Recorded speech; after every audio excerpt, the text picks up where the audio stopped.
नमस्कार, आप सभी का स्वागत है। आज की वीडियो में हम बात करेंगे नाड़ी शोधन प्राणायाम और अनुलोम विलोम प्राणायाम में क्या अंतर है। ये टॉपिक बहुत ही इम्पॉर्टेंट है क्योंकि इसमें लोगों को बहुत से डाउट रहते हैं कि नाड़ी शोधन प्राणायाम और अनुलोम विलोम प्राणायाम में क्या डिफरेंस रहता है, उनमें क्या अंतर है। तो आज की वीडियो में हम जानेंगे कि नाड़ी शोधन प्राणायाम और अनुलोम विलोम प्राणायाम में क्या अंतर है। तो सबसे पहले हम शुरू करेंगे प्राणायाम होता क्या है, प्राणायाम किसे कहते हैं, उसके बारे में मैं आपको थोड़ा सा बताने जा रही हूँ। फिर उसके बाद हम बात करेंगे कि नाड़ी शोधन और अनुलोम विलोम प्राणायाम में क्या अंतर है। तो चलिए शुरू करते हैं। प्राणायाम एक यौगिक क्रिया है जिसमें 3 तत्व होते हैं। पहला है पूरक मतलब श्वास लेना, दूसरा कुंभक श्वास रोकना, तीसरा रेचक श्वास छोड़ना। अब हम जानते हैं पूरक होता क्या है। पूरक में क्षमता के अनुसार नियंत्रण के साथ गहरा श्वास और लंबा श्वास लिया जाता है, इसको पूरक कहते हैं। दूसरा है कुंभक का अर्थ होता है श्वास को अंदर रोक के रखना। तीसरा रेचक का अर्थ है नियंत्रित तरीके से लंबा श्वास छोड़ना। मीन्स आपकी पूरी सजगता होनी चाहिए श्वास छोड़ते समय और गति के साथ आपको धीरे धीरे श्वास को बाहर छोड़ना है। प्राणायाम इन्हीं 3 चरणों से मिलकर बना है, इसे ही कहते हैं प्राणायाम। अब महर्षि पतंजलि क्या कहते हैं प्राणायाम के बारे में, उन्होंने क्या डेफिनेशन दी है प्राणायाम की, वो जानते हैं थोड़ा सा उसके बारे में। महर्षि पतंजलि कहते हैं आसन के सिद्ध हो जाने के बाद प्राणायाम की बारी आती है। प्राणायाम में आपको श्वास और प्रश्वास की सामान्य गति को स्थिर करना होता है, उस गति को रोक देना होता है, यही अवस्था कहलाती है प्राणायाम की, इसी को कहते हैं प्राणायाम। अब हम डिफरेंस जानते हैं नाड़ी शोधन प्राणायाम और अनुलोम विलोम प्राणायाम में क्या है। इन दोनों प्राणायाम में सिर्फ छोटा सा अंतर है, जो ये है कि नाड़ी शोधन में कुंभक लगता है। नाड़ी शोधन करते वक्त हमें श्वास को रोकना होता है, जबकि अनुलोम विलोम में कोई कुंभक नहीं लगता। बस दोनों प्राणायाम में यही अंतर है। दोनों प्राणायाम की श्वास लेने और श्वास छोड़ने की प्रक्रिया एक जैसे ही होती है, उसमें कोई बदलाव नहीं है। बस इतना सा ही अंतर है नाड़ी शोधन प्राणायाम में और अनुलोम विलोम में। अब मैं आपको बताने जा रही हूँ नाड़ी शोधन प्राणायाम कैसे करते हैं, स्टेप बाय स्टेप कैसे किया जाता है। किसी भी ध्यानात्मक आसन में बैठ जाएं, कमर गर्दन को सीधी रखें, आंखें पूरे अभ्यास के दौरान बंद रहेंगी, मांसपेशियां पूरी तरीके से ढीली रहेंगी और शरीर में किसी भी प्रकार की कोई जकड़न नहीं रहेगी। शरीर एकदम स्थिर और सीधा रहेगा। और सबसे पहले आप अपने दाएं हाथ से नासाग्र मुद्रा बनाइए।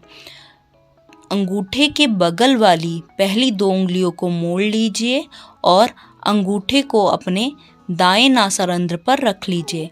बाएं हथेली से ज्ञान मुद्रा बनाइए और बाएं हथेली को अपने बाएं घुटने पर रख लीजिए। अब धीरे से बाएं नासारंध्र से श्वास को लंबा गहरा लीजिए, श्वास को रोक लीजिए, दोनों नासारंध्र को बंद कीजिए। श्वास थोड़ी देर रुकने के बाद अब अपने दाएं नासारंध्र से श्वास को पूरी तरह से धीरे धीरे बाहर छोड़ दीजिए। अब पुनः दाएं नासारंध्र से श्वास को लीजिए, दोनों नासारंध्र को बंद कीजिए, श्वास को रोकिए कुछ देर तक।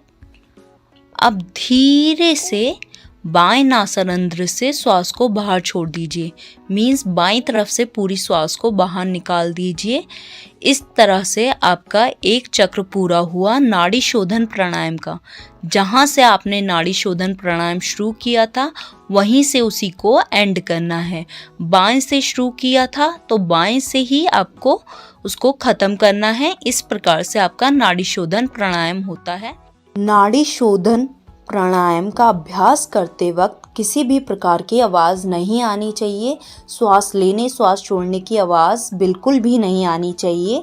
बहुत सारे लोग जब इस अभ्यास को करते हैं तो उनके श्वास लेने श्वास छोड़ने की आवाज़ आती है, जो कि गलत है, गलत तरीके से किया जाता है। इस प्रकार से नहीं करते।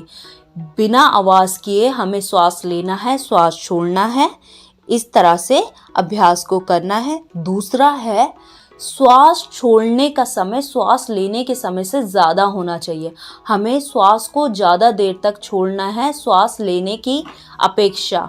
हमें ज़्यादा सेकंड तक श्वास को छोड़ना है और श्वास लेना उससे कम है। जैसे कि आपने 5 काउंट तक श्वास लिया, आपको 10 काउंट तक श्वास को छोड़ना है। डबल आपको एक्सहेलेशन करना है।